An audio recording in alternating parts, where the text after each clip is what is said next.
जिंदाबाद। आप लोग के माध्यम से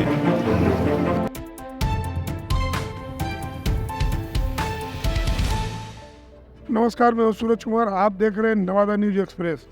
नवादा में लोकसभा चुनाव को लेकर 7 अप्रैल को प्रधानमंत्री नरेंद्र कुमार मोदी भाजपा प्रत्याशी विवेक ठाकुर के पक्ष में चुनावी जनसभा को संबोधित करने पहुंच रहे हैं। इसको लेकर नवादा लोकसभा क्षेत्र के भाजपा प्रत्याशी विवेक ठाकुर ने प्रेस वार्ता कर प्रधानमंत्री के चुनावी जनसभा की तैयारी कैसे की जा रही है जानकारी दी है। हमारे चैनल को लाइक सब्सक्राइब करते हुए बेल बटन जरूर दबाएं, साथ ही शेयर करना नहीं भूलें। बता दें कि प्रधानमंत्री के आगमन को लेकर एक तरफ प्रशासन तो दूसरी तरफ एनडीए के कार्यकर्ता जुटे हुए हैं। के माध्यम से मैं नवादा लोकसभा के सभी गणमान्य वोटर और निवासी सबको कल का निमंत्रण देने के लिए आपके माध्यम से आपके बीच में यहाँ पर उपस्थित हूँ। आपको जानकारी हो ही गई होगी कि कल भारत के यशस्वी प्रधानमंत्री और विश्व के सबसे लोकप्रिय नेता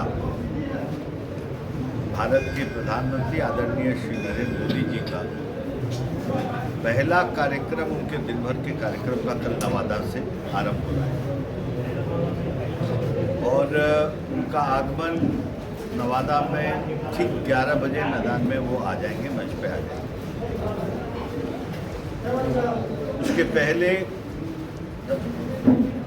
9:30-10 के बीच में मंच पे विराजमान हो जाएंगे बिहार के यशस्वी मुख्यमंत्री आदरणीय नीतीश कुमार जी,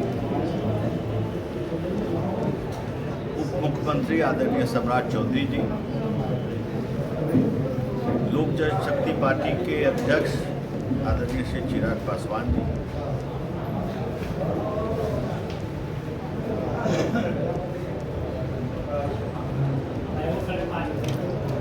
आदरणीय उपेंद्र कुशवाहा जी, हम पार्टी के नेता आदरणीय संतोष सुमन जी,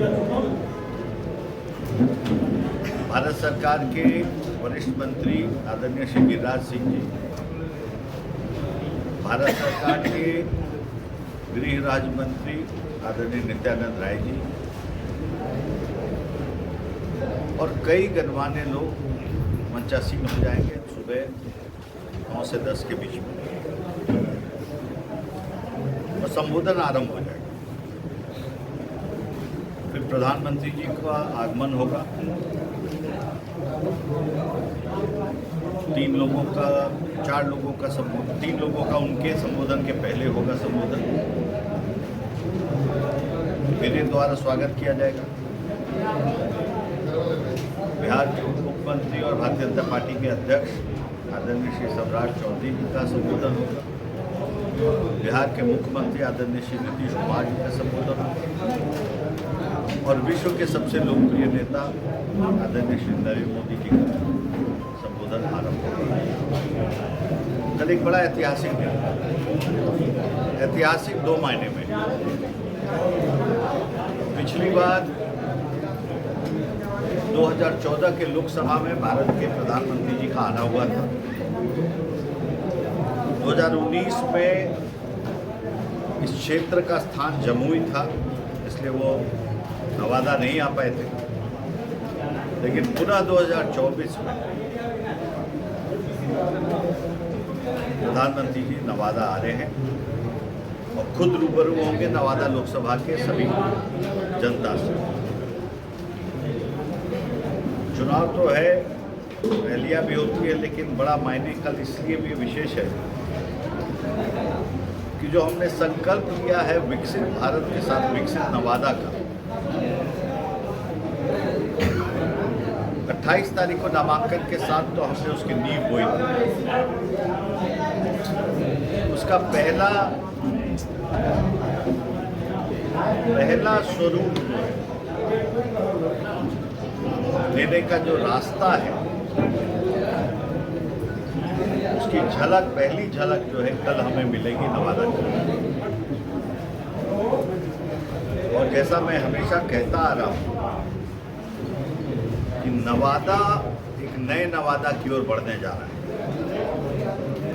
इस लोकसभा का जो परिणाम है वो एक नए नवादा की नींव रखने जा रहा है।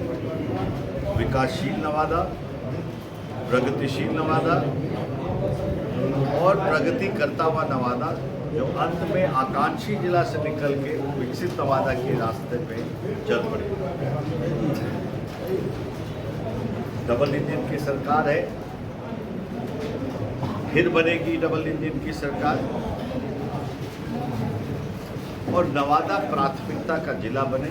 इसी चेष्टा के साथ मैं नवादा की सेवा में यहाँ पर आया हूँ।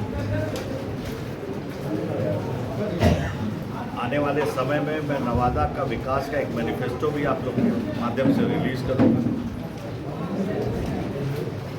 और उस दिन एक खाका आपको समझ में आ जाएगा कि किन किन पहलुओं पे विकसित नवादा अपनी यात्रा तय करने जा रहे हैं। शिक्षा के क्षेत्र में, सिंचाई के क्षेत्र में, औद्योगिकरण के क्षेत्र में, विद्युतीकरण के क्षेत्र में, और इंफ्रास्ट्रक्चर के जो विकास होने हैं उस क्षेत्र में, इन पहलुओं को आने वाले समय में हम विषयों को लेके जाएंगे, ताकि यहाँ पर एक जिस तरह से काशी विश्व की सबसे पुरानी नगरी थी, उसमें भी परिवर्तन, लोग कहते थे कि काशी कभी बदलता नहीं, लेकिन काशी बदल गई। यह अलग बात है कि किसी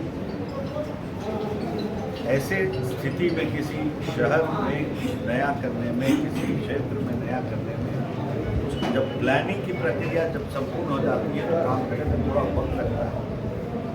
जब काशी भी बदल रहा था तो लोग कहते थे कि इतना इंजीनियर ऐसे ही घूम रहा है, लेकिन जब आज काशी बदल गया है तो विश्व का सबसे पुराना जीवित संस्कृति का स्थान है। नवादे पर बोलिए, नवादे पर बोल रहे हैं। अब कितना आप तो उसको तुलना कर पा रहे हैं उस पर आपके ऊपर नवादा की घोषणा नहीं, आप समझ नहीं पा रहे, लगता है या सुने नहीं। जी जी सर, थोड़ा तत्परता रखिए तो समझ में आएगा। तो इस तरह की योजना हमें बनानी है कि नए नवादा का जो स्वरूप है वो धीरे धीरे करके हमें खड़ा हो। जैसा मैंने कहा कि आने वाले समय में मैं नवादा के डेवलपमेंट का, विकास का मैनिफेस्टो भी जारी करूँगा, और उसमें आपको कई पहलू, जैसा मैंने फिर से कहा, भाई साहब के लिए फिर से दोबारा रिपीट कर रहे हैं, लोकल अखबार का क्षेत्रीय, हाँ जी भाई, इसलिए कह रहे हैं। और उसमें रजौली का जो न्यूक्लियर पावर स्टेशन था उसको भी जिंदा करके, वहाँ पे जो फंसा हुआ है, राज्य सरकार के द्वारा एक तो पानी का कमिटमेंट करते हैं, सभी चीज़ों को जिंदा करके भारत सरकार का 70,000 करोड़ का प्रोजेक्ट, ये हम उस दिन आपको विस्तृत जानकारी देंगे, लेकिन एक झलक की बात आ जाती है। अब कल्पना करिए किसी एक क्षेत्र में, पूर्वोत्तर भारत में एक भी, पूरे संपूर्ण पूर्वोत्तर भारत में एक भी परमाणु सौर का कोई भी इतना बड़ा प्लांट नहीं है। चिन्हित स्थान है, थोड़ी बहुत कमियां हैं जिसको कि दूर करना है। तो बिहार क्या, पूरे पूर्वोत्तर भारत का एक विकास का ऐतिहासिक नवादा हो। कई पहलू, और कल प्रधानमंत्री जी को भेंट स्वरूप नवादा जिला के भारतीय जनता पार्टी की तरफ से विशुद्ध स्थानीय चीजें ही दी जाएंगी। कई सुझाव आए, यहाँ पे जितने धार्मिक स्थल है सब आदि अनादि काल सीताराम का भेंट किया जाएगा सीतामढ़ी के दृष्टिकोण से। इसको लेके हम बढ़ रहे हैं, वह उस पर निश्चित रहेगा, विकसित भारत, विकसित नवादा समय पर आ जाए सब लोग। और पूरे नवादा वासियों को कहना चाह रहा हूँ, भारी संख्या में अपने प्रिय नेता, विश्व के सबसे लोकप्रिय नेता, जो में जब पहुंचे 9:30 तक अपना स्थान ग्रहण करें। संपूर्ण एनडीए का दल जो है वहां पर मंच पे विराजित। चुनाव भारत के दृष्टिकोण से भी नवादा वोट करने जा रहा है। ये स्वतंत्रता सेनानियों की भी भूमि है, वीरगति प्राप्त हमारे पुलिस सेनानियों को कई तरह से ही है, हमारे फौजियों की भूमि है। तो राष्ट्र प्रथम भाव से अगर देश सुरक्षित है तो नवादा सुरक्षित है, और देश सुरक्षित है राजनीति से तो बस एकमात्र नेतृत्व के चलते वो है आदरणीय श्री नवादा में प्रचंड बहुमत से भारतीय जनता पार्टी को मत यहाँ प्राप्त होगा। विजयी होंगे भारतीय जनता पार्टी, और प्रधानमंत्री के बनने के क्रम में नवादा जो है अपनी झोली में अपना जो सीट का एक अहम